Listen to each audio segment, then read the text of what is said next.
டூம்ஸ்டே fish.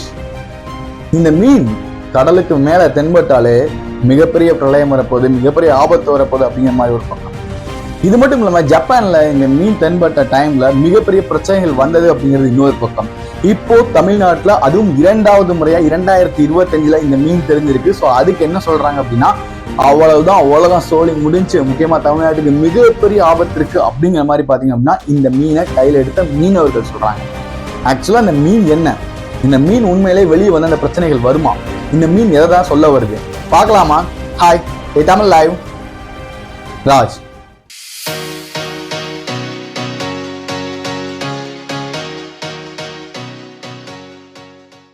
Well, இந்த மீனால நடந்த ஒரு நிகழ்வு நான் சொல்லிடுறேன். அது யதார்த்தமோ அல்லது உண்மையிலேயே நடந்ததோ. ஆக்சுவலா ஜப்பான்ல ஒரு மிகப்பெரிய சுனாமி வந்து நம்ம எல்லாருக்குமே தெரியும். அதனால ஒரு நியூக்ளியர் பிளான்ட் எஃபெக்ட் ஆனது நமக்கு தெரியும் இல்லையா? அந்த நிகழ்வு நடக்கிறதுக்கு 6ல இருந்து 1 வருஷத்துக்கு முன்னாடி கிட்டத்தட்ட அந்த நாட்டினுடைய கடற்கரைகள்ல 20க்கும் மேற்பட்ட இந்த ஓவர் ஃபிஷ் அப்படின்னு சொல்லக்கூடிய இந்த டூம்ஸ்டே ஃபிஷ் வந்து கண்டுபிடிச்சிருக்காங்க. Well, what is doomsday fish? Actually Japanese கிட்ட வந்து ஒரு ஃபோக்லோர் இருக்கு. என்ன அப்படின்னு கேட்டீங்கன்னா, இந்த மீன் கடலுக்கு அடியில் இருக்கக்கூடிய ஒரு மிகப்பெரிய பேலஸ்ல இருக்கிறதாகவும், இந்த மீன் வெளியே வந்தது அப்படின்னா கடவுள் இதுகிட்ட மெசேஜ் சொல்லி அனுப்புறாரு, ஐயையோ இது நான் வெளியே வர்றேன், இந்த பூமிக்கு இந்த இடத்துல ஒரு மிகப்பெரிய ஆபத்து இருக்கு அப்படிங்கிற மாதிரியும், அதிகபட்சமா நிலநடுக்கங்கள் வரக்கூடிய நேரங்கள்ல இந்த மீன்கள் வெளியே வருது, வெளியே வந்து நம்ம கிட்ட ஒரு மெசேஜ் சொல்றதா அவங்களுக்கு இடையில அந்த கடவுள்கள் அனுப்பி வைக்கிறதா ஒரு மிகப்பெரிய நம்பிக்கை இருக்கு. வெல், இது ஒரு பக்கம் இருக்கட்டும்.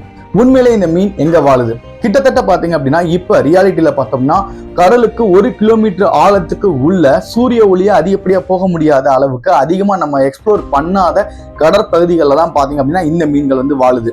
ஸோ இந்த மீன்கள் அதிகபட்சமா கடலோட மேற்பகுதியில வந்து தென்படுறதே கிடையாது. அதனாலதான் இந்த மீன் வரும்போது ஏதோ ஒரு பிரச்சனை இருக்கு அப்படிங்கிற மாதிரி வந்து சொல்றாங்க.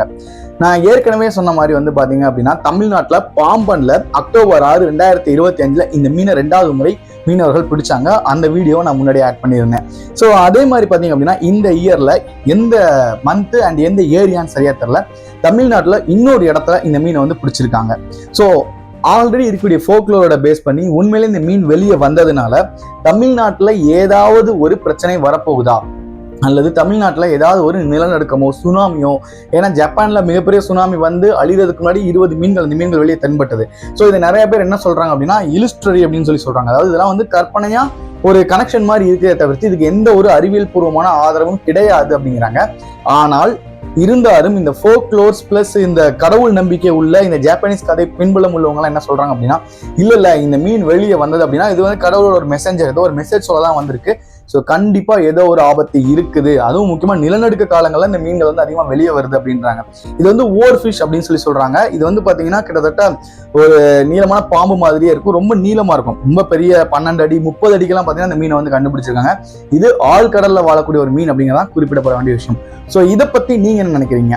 தமிழ்நாட்டுக்கு உண்மையிலே ஆபத்து இருக்கா இல்லையா, அல்லது இந்த இதெல்லாம் வெறும் கட்டுக்கதைகளா? அறிவியல் சொல்றதை நம்பலாமா, ஃபோக்லோர் சொல்றதை நம்பலாமா? உங்களுடைய கருத்துக்களை மறந்துடாம கீழே உள்ள காமெண்ட் பாக்ஸ்ல சொல்லுங்க. So thank you so much. இந்த வீடியோ ரொம்ப பெருமையா பார்த்ததுக்கு இன்னும் ஒரு நல்ல ஒரு வீடியோவோட உங்களை சந்திக்கும் வரை உங்களிடம் விடுவது உங்கள் ராஜ்.